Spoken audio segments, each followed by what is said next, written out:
Alright, so I got a 2003 Honda Element. Won't start. Starter's going out. Friend had it towed here last night. Of course, I'm in the street. It's about to rain. But this starter is buried underneath this intake manifold underneath there. So you gotta pull all this stuff off real quick to get to it. So we'll get started on that. Hopefully I can get some work done before this rain comes and not take too many breaks. Okay, first thing you want to do is pull off that cover over the manifold, take that off, and then you want to start working on taking off the throttle body and the air intake hose. There's a few hoses that you need to disconnect. There's two that go to the throttle body that have coolant in them. I left those connected so I didn't have to drain the coolant.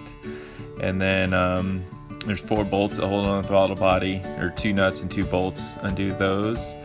And then there's a few vacuum hoses and stuff that you have to undo to get to remove the throttle body and the air hose. And usually you could just kind of lean it all up and get it out of the way so you could remove that manifold.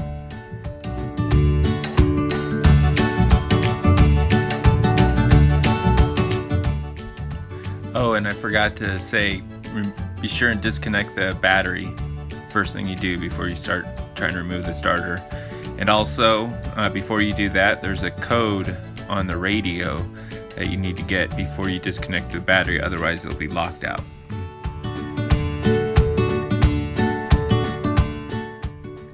Underneath the manifold there's a bracket that goes down, and there's 2 wiring connectors that are connected to it. You have to remove both those before you could remove the manifold, and they're kind of a pain in the butt to get off, but after a little work you could unclip them and they slide right off. Alright, so just got the manifold off, throttle body, and there's the starter buried underneath there. So just have to disconnect those 2 wires and there's 2 bolts, and things should come right out, hopefully.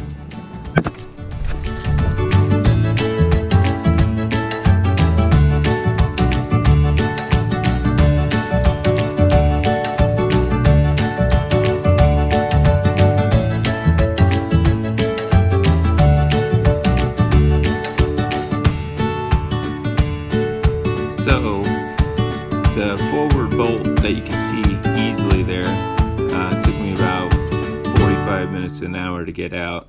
It was completely seized in there and totally stripped out. Hopefully that doesn't happen to you. Luckily I was able to get it out. It took about 1 click at a time. You can see the threads are totally just gone on there. So that was a big bummer. Yeah, I had about an hour to my day. So I had to figure out what to do with that.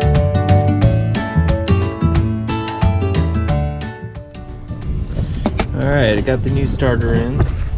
I didn't really want to deal with fixing the threads on that bolt, or on the transmission where it bolts into. You can see it's all stripped out. I have to helicoil it or something, but I don't want to deal with that. So luckily the bolt goes all the way through the hole, so I got a little bit longer bolt, a little bit smaller, just regular 3/8 bolt, and as you can see, the thing's gonna go all the way through. And I just gotta put a nut and a washer on there, be good to go.